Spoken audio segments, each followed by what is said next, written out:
जय श्री कृष्ण। भगवत गीता के 51 अनमोल विचार चलिए जानते हैं आज के इस वीडियो के माध्यम से। जब कोई हाथ और साथ दोनों ही छोड़ देता है तब कुदरत कोई ना कोई उंगली पकड़ने वाला भेज ही देता है। उन्हीं का नाम कान्हा है। जो व्यक्ति अपने मन को नियंत्रित नहीं कर पाता उसके लिए उसका मन शत्रु के समान कार्य करता है। कोई कुछ भी कहे, बस अपने आप को शांत रखो, क्योंकि सूरज कितना भी तेज क्यों ना हो, समुद्र कभी सूखता नहीं है। जहां आपकी कोई कीमत ना हो वहां पर रुकना अनुचित है, चाहे वह किसी का घर हो या फिर किसी का मन क्यों ना हो। श्री कृष्ण कहते हैं, हे अर्जुन, व्यक्ति जो चाहे बन सकता है यदि वह विश्वास के साथ में इच्छित वस्तु पर लगातार चिंतन करता रहे। सिर्फ दुनिया के सामने जीतने वाला ही विजेता नहीं होता, बल्कि किन रिश्तों के सामने कब और कहां पर हारना है यह जानने वाला भी विजेता होता है। जो लोग बुद्धि को छोड़कर भावनाओं में बह जाते हैं उन्हें हर कोई मूर्ख बना सकता है। वक्त से पहले मिली चीज़ें अपना मूल्य खो देती हैं और वक्त के बाद मिली चीज़ें अपना महत्व खो देती हैं। मनुष्य को अपने कर्मों के संभावित परिणामों से प्राप्त होने वाली विजय या पराजय, लाभ या हानि, प्रसन्नता या दुख इत्यादि के बारे में सोचकर चिंता से ग्रसित नहीं होना चाहिए। आत्मा पुराने शरीर को वैसे ही छोड़ देती है जैसे मनुष्य पुराने कपड़ों को उतारकर नए कपड़े धारण कर लेता है। जैसे जल में तैरती नाव को तूफान उसे अपने लक्ष्य से दूर ले जाता है, ठीक वैसे ही इंद्रिय सुख मनुष्य को गलत रास्ते की ओर ले जाता है। आपका विश्वास एक पत्थर को भी खिसका सकता है, लेकिन आपके मन का संदेह दूसरा पर्वत खड़ा कर सकता है। हमारा खुद का विश्वास होना बहुत ज़रूरी है, क्योंकि हम अपने रास्ते पर खुद चलते हैं। वक्त कभी एक जैसा नहीं रहता। उन्हें रोना भी पड़ता है जो बेवजह दूसरों को रुलाते हैं। अपनी इच्छा शक्ति के माध्यम से अपने आप को नई आकृति प्रदान करें। कभी भी स्वयं को अपनी आत्म इच्छा से अपमानित ना करें। इच्छा एकमात्र स्वयं का मित्र होता है और इच्छा ही एकमात्र स्वयं का शत्रु भी है।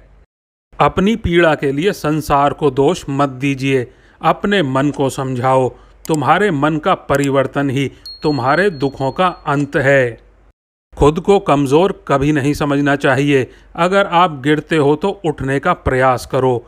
लड़ो पूरी निष्ठा से, अपना कर्तव्य कर्म निभाओ, बाकी सब मुझ पर छोड़ दो, ऐसा श्री कृष्ण कहते हैं।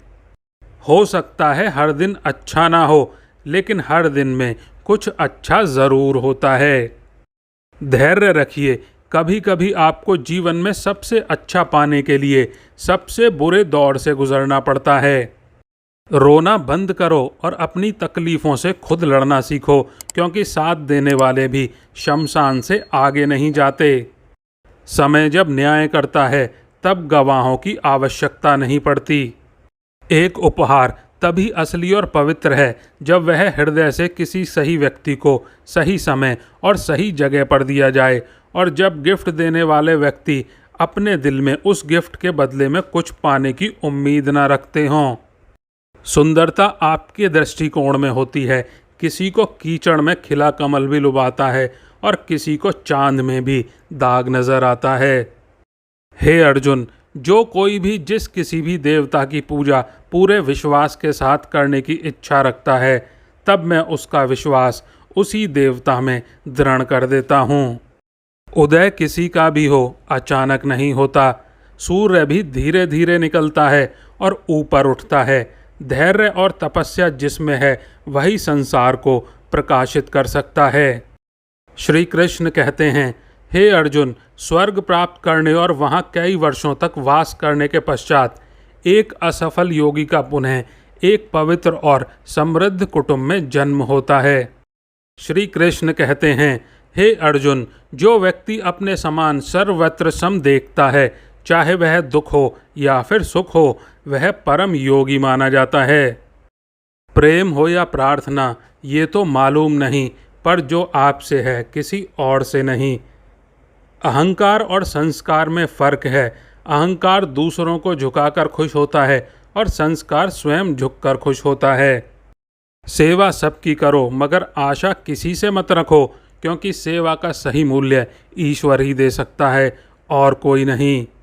जब सत्य की असत्य से लड़ाई होगी तो सत्य अकेला खड़ा होगा और असत्य की फौज लंबी होगी, क्योंकि असत्य के पीछे मूर्खों का झुंड भी होगा।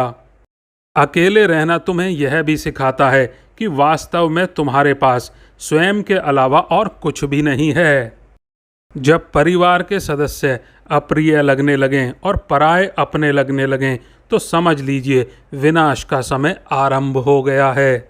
क्रोध आने पर चिल्लाने के लिए ताकत नहीं चाहिए, मगर क्रोध आने पर चुप रहने के लिए खूब ताकत चाहिए होती है।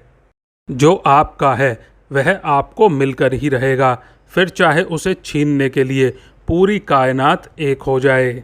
दो प्रकार के व्यक्ति संसार में स्वर्ग से भी ऊपर स्थित होते हैं। एक वह जो शक्तिशाली होकर भी क्षमा कर देते हैं और दूसरे वो जो दरिद्र होकर भी कुछ दान करते हैं। प्रेम शरीर या सुंदरता को देखकर कभी नहीं होता। प्रेम हृदय से होता है। जहाँ दो हृदय मिल जाएं, वहीं प्रेम जन्म ले लेता है।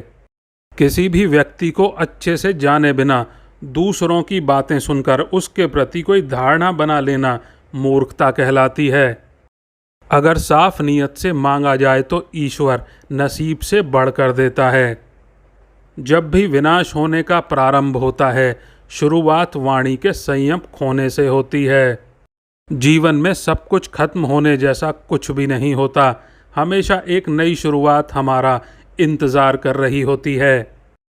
जीवन में यदि खुश रहना है तो अधिक ध्यान उस चीज़ पर दें जो आपके पास है, उस पर नहीं जो दूसरे के पास है। उस दिन हमारी सारी परेशानियां खत्म हो जाएंगी, जिस दिन हमें यकीन हो जाएगा कि हमारा सारा काम ईश्वर की मर्जी से होता है। विपत्ति में धैर्य, वैभव में दया और संकट में सहनशीलता ही श्रेष्ठ व्यक्तियों के लक्षण हैं। जो व्यक्ति स्पष्ट और सीधी बातें करता है उसकी वाणी कठोर जरूर होती है, लेकिन वह कभी किसी के साथ छल कपट नहीं करता। जो अच्छा लगे उसे ग्रहण करो, जो बुरा लगे उसका त्याग, फिर चाहे वह विचार हो या फिर कर्म या फिर मनुष्य ही क्यों न हो। बुराई बड़ी हो या छोटी हमेशा विनाश का कारण बनती है, क्योंकि नाव में छेद छोटा हो या फिर बड़ा, नाव को डुबो ही देता है। परिवार और समाज दोनों ही बर्बाद होने लगते हैं जब समझदार मौन और नासमझ बोलने लगते हैं। आप वापस नहीं जा सकते हैं और शुरुआत को नहीं बदल सकते, लेकिन आप जहां हैं वहीं से शुरू कर सकते हैं और अंत को अवश्य ही बदल सकते हैं। जब उम्मीद टूटने लगे, कोई रास्ता दिखाई ना दे, तो एक बार भगवद गीता की शरण में ज़रूर आ जाना। जय श्री कृष्ण मित्रों, ऐसे ही और वीडियो देखने के लिए चैनल को सब्सक्राइब ज़रूर करें और एक लाइक भी कर दें।